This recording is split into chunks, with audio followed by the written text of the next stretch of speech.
नमस्कार सभी को, good morning, good afternoon, good night, जब भी आप वीडियो देख रहे हैं। तो आज के वीडियो में अपन देखने वाले हैं महत्वपूर्ण क्वेश्चन। ये मतलब सीरीज चल रही थी, उसी सीरीज का पार्ट 2 है। पार्ट 1 आपने देख लिया होगा, नहीं देखा तो उसका लिंक आपको नीचे डिस्क्रिप्शन बॉक्स में मिल जाएगा, वहाँ से जा करके विजिट कर सकते हैं। तो स्टार्ट करते हैं। हमारा यहाँ पे क्वेश्चन है आज का, समुदाय से आप क्या समझते हैं। काफ़ी ज़्यादा महत्वपूर्ण क्वेश्चन है, यानी कि हम उन्हीं क्वेश्चन को कवर करने वाले हैं जो कि परीक्षा की दृष्टि से बहुत ही ज़्यादा इंपॉर्टेंट्स हैं। ठीक है, तो मैंने लिखा भी है फास्ट रिवीजन, तो ये रिवीजन के तौर पे अपन क्वेश्चन देख रहे हैं। ठीक है, तो इसका आंसर है व्यक्तियों का ऐसा समूह। ठीक है, व्यक्तियों का एक ग्रुप हो, समूह। मान लीजिए तुम्हारे दिमाग के अंदर कोई भीड़ जैसी आ रही है, तो व्यक्तियों का समूह। ठीक है, इमेजिन करो कोई समूह है, कोई ग्रुप है जो तुम्हारे दिमाग में चल रहा है। ठीक है, तो उसे क्या बोलेंगे अपन, व्यक्तियों का ऐसा समूह जिसमें आपस में मिलजुल कर रहने की भावना होती है। मतलब कोई ग्रुप है जो आपस में मिलजुल कर ही रह रहा है। ठीक है, और जो आपसी सहयोग द्वारा अपने अधिकारों का उपयोग करता है, समुदाय कहलाता है। ठीक है, जो अपने अपने अधिकारों का आपसी सहयोग के द्वारा चल रहा हो। ठीक है, तो ऐसे समूह को हम बोल देते हैं समुदाय। ठीक है, तो ये बात क्लियर हो गई होगी। समुदाय क्या है, यानी कि व्यक्तियों का एक समूह, एक ग्रुप है जो आपस में मिलजुल करके रह रहा है, अपने अधिकारों का उपयोग कर रहा है। ठीक है, आपसी सहयोग द्वारा। अगला क्वेश्चन है, लिंगानुपात से आप क्या समझते हैं। ठीक है, ये भी काफ़ी ज़्यादा महत्वपूर्ण क्वेश्चन है। एक निश्चित क्षेत्र में प्रति 1000 पुरुषों पर कुल महिलाओं की संख्या को लिंगानुपात कहा जाता है। मतलब कोई एक निश्चित क्षेत्र है जहाँ पर 1000 पुरुष हैं और वहाँ पर महिलाएँ कितनी हैं। ठीक है, मान लीजिए 1000 पुरुषों पर महिलाओं की संख्या कम और ज़्यादा हो जाती है, कई जगह के अनुसार मतलब निश्चित होता है। जैसे राज्य, अलग अलग राज्यों में, केरल राज्य में 1000 पुरुषों पर अगर महिलाओं की बात की जाए तो 1084 हैं, यानी कि महिलाएं ज़्यादा हैं, पुरुष कम हैं, है ना। 1000 पुरुष हैं तो महिलाएं 1084 हैं वहाँ पे। अगर हम बात करें हरियाणा की बात करें तो वहाँ पर 1000 पुरुषों पर ही पुरुष हैं, तो यानी कि पुरुष वहाँ पे कम हैं। तो यही बात यहाँ पे बताई, लिंगानुपात का मतलब होता है 1000 पुरुषों पर कुल महिलाओं की संख्या को लिंगानुपात कहा जाता है। ठीक है, केरल राज्य में अगर 2011 की जनगणना के अनुसार हम देखें, ठीक है, 2011 की जनगणना के अनुसार केरल राज्य में सबसे अधिक लिंगानुपात था। सबसे अधिक का मतलब यहाँ पर 1000 पुरुषों पर महिलाओं की संख्या 1084 थी, यानी कि 84 महिलाएं ज़्यादा थी पुरुषों से, है ना।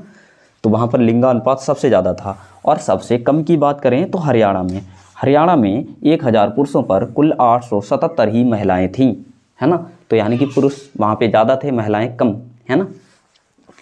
अगला क्वेश्चन है, जनसंख्या वृद्धि से क्या तात्पर्य है। एक बहुत ही ज़्यादा महत्वपूर्ण है क्वेश्चन। ठीक है, जितने भी यहाँ पे लिखे हैं फास्ट रिवीजन के तौर पर अपन अभी ये क्लास ले रहे हैं। ठीक है, तो जनसंख्या वृद्धि से क्या तात्पर्य है। जनसंख्या वृद्धि का मतलब होता है संख्या का बढ़ना, लोगों का बढ़ना। ठीक है, वो भी किसी एक निश्चित क्षेत्र से संबंधित होता है, यानी कि भारत, चीन, है ना, या किसी राज्य को लेकर के हम जनसंख्या का आंकड़ा लगाते हैं अलग अलग क्षेत्रों में। जैसे कि उत्तर प्रदेश की बात की जाए, ठीक है, या बिहार की बात की जा रही हो।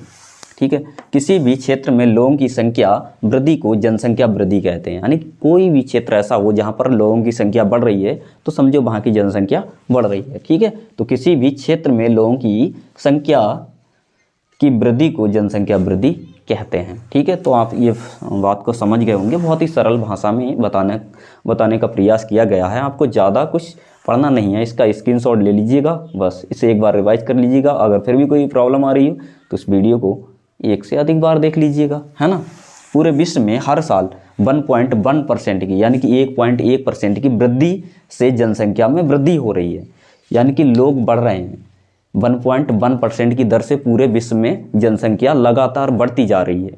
ठीक है, और बात की जाए तो सबसे तेज़ से जनसंख्या जो है वो भारत में बढ़ रही है। ठीक है, भारत में जनसंख्या वृद्धि की जो दर है सबसे अधिक है दूसरे देशों की तुलना में। अगर पूरे विश्व की बात की जाए तो सबसे ज़्यादा जनसंख्या जो है चीन की है, दूसरे नंबर में भारत आता है। ठीक है, तो भारत की जनसंख्या, चीन ने तो कुछ हद तक अपनी जनसंख्या को कंट्रोल कर लिया, लेकिन भारत के अंदर अब भी जनसंख्या को कंट्रोल नहीं किया जा सक रहा है ना, क्योंकि यहाँ लगातार बढ़ ही रही है और इससे बहुत सारी हानियाँ भी होती हैं।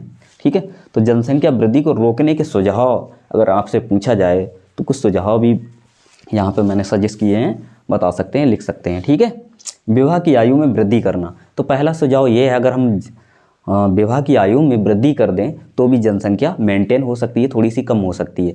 जैसे कि अगर कोई मतलब अपने बच्चों की शादी 16-17 साल या 15 साल की एज में कर देता है, तो जब तक वो 25 साल के होंगे तब तक उनके 2 या 3 बच्चे मतलब हो चुके होंगे।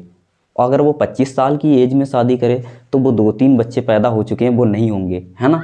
तो इसकी वजह से भी जनसंख्या थोड़ी सी नियंत्रण हो सकती है विवाह की आयु में वृद्धि करने से। तो पहला सुझाव हो गया विवाह की आयु में वृद्धि करना। नेक्स्ट सुझाव है शिक्षा प्रसार, यानी कि शिक्षा को बढ़ावा दिया जाए। पढ़े लिखे लोग होंगे, समझदार लोग होंगे तो वो सोच समझ के संतान उत्पन्न करते हैं। उन्हें पता है कि हम बच्चों की शिक्षा भी दिलानी है, अच्छा मकान, अच्छा घर पर, है ना। तो उस तरह से संतान की उत्पत्ति कम करते हैं, ठीक है। और अगर शिक्षा की कमी रहती है तो अनाप शनाप लोग जनसंख्या को बढ़ावा देते हैं, है ना।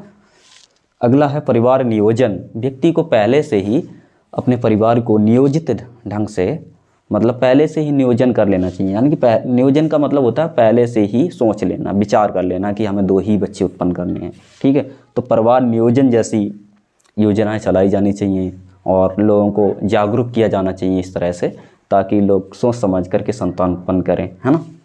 अगला है संतान उत्पन्न करने की सीमा का निर्धारण। गवर्नमेंट भी, यूपी गवर्नमेंट भी मतलब नियम ला रही है, कानून ला रही है। सरकार के द्वारा ऐसे कानून लाए जाते हैं संतान उत्पन्न करने की सीमा निर्धारण। सीमा का मतलब एक लिमिट लगा दी जाए कि 2 से ज़्यादा संतान कोई उत्पन्न नहीं कर सकता है ना। तो जानबूझ के कौन करेगा ऐसे काम। तो इससे भी जनसंख्या को नियंत्रण किया जा सकता है, एक सुझाव के तौर पर है ये, ठीक है। अगला है सामाजिक सुरक्षा।